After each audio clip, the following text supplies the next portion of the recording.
Death of a Unicorn. First off, this movie is exactly what it says on the tin. Just to not leave you in any doubt, it's not a metaphor. We went in thinking the same as well. We didn't know what to expect. Death of a Unicorn is exactly what you're going to get. A unicorn dies and everything goes south from there. Plot-wise, Elliot and his daughter Ridley, played by Paul Rudd and Jenna Ortega respectively, spend the weekend with the former's boss, who hopes to secure a promotion. As directorial debuts go, it's a good one. Joining the family with boss Odell, played by Richard E. Grant, brilliant Richard E. Grant, is his clueless wife Belinda, played by Tia Leone. I think I'm saying that right, potentially not, correct me if I'm wrong. And son Shepard, played by Will Poulter. In my opinion, the latter is the best performance and character by far. He's just relentlessly ridiculous. And usually Poulter is associated, well, in my opinion anyway, associated with more serious roles. And in this instance, it's kind of the polar opposite. Odell and Belinda, Richard E. Grant and Tia Leone, are just wicked characters. Selfishness, poorly disguised as giving a crap. Belinda feels like once upon a time she tried to be genuinely nice for a day. It didn't work out, but she quite enjoyed the effort. So tried it for a bit, but yeah, from time to time, it really doesn't pay off. Grant plays dastardly so well, ever since Spice World, if anyone can remember that. I've been a fan. It's just his face, really, I think. Dastardly is written all over his face. It's a bit like William Dafoe. Green Goblin, he's just got the face for evil. Paul Rudd and Jenna Ortega are good as father and daughter, struggling to regain their closeness after the death of Ridley's mother. The characters, they don't really feel like that much of a stretch for Paul Rudd and Jenna Ortega. They are great on screen together. Paul Rudd's character in particular, not Paul Rudd, deserves a slap in the face on several occasions for some of the decisions that he makes in regards to their situation, his daughter. Kind of think that he's trying to do the right thing, but sometimes the line's a bit blurred. There are red flags everywhere, to be honest, so he's really got no excuse. On to the star of the show, the unicorn. Happy, sparkly, jolly, they are not. Mighty, intimidating, ferocious would be more fitting. The effects are fantastic, a big win when you could easily go so wrong with it. They're just done spectacularly. I won't give too much away, there's lots of creeping around, you don't see them all immediately. The effects are a bit of a drip feed, which I think is done really well. For example, you hear them before you see them. If you kind of think back to Sonic the Hedgehog when they did that reveal and the internet went mad, and we could probably pop up a picture for you if you want a bit of a recap.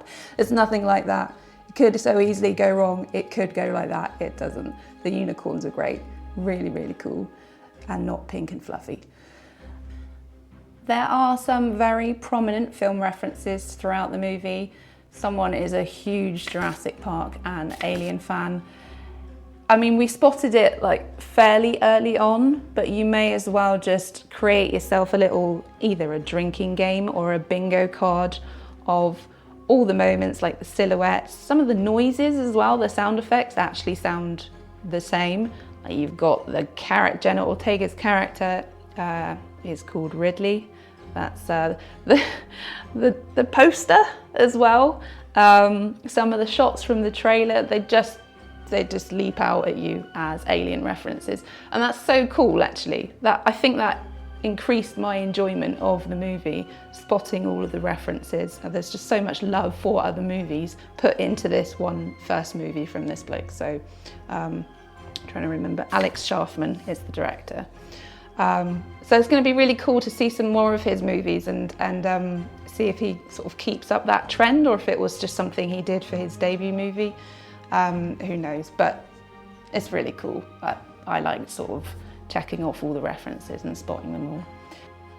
For those fans of Spaced and Gotham, two very, very, very different TV series, we count ourselves as such. Jessica Hines and Anthony Corrigan both star as members of the household staff, security and general sort of dog's body, doer of things, I guess. The latter rivals Poulter for best performance. He's the anti-Zaz. It's all in the face, the facial expressions, some of the moments, particularly towards the end, where one thing he says sums up, I think, his whole attitude throughout the movie.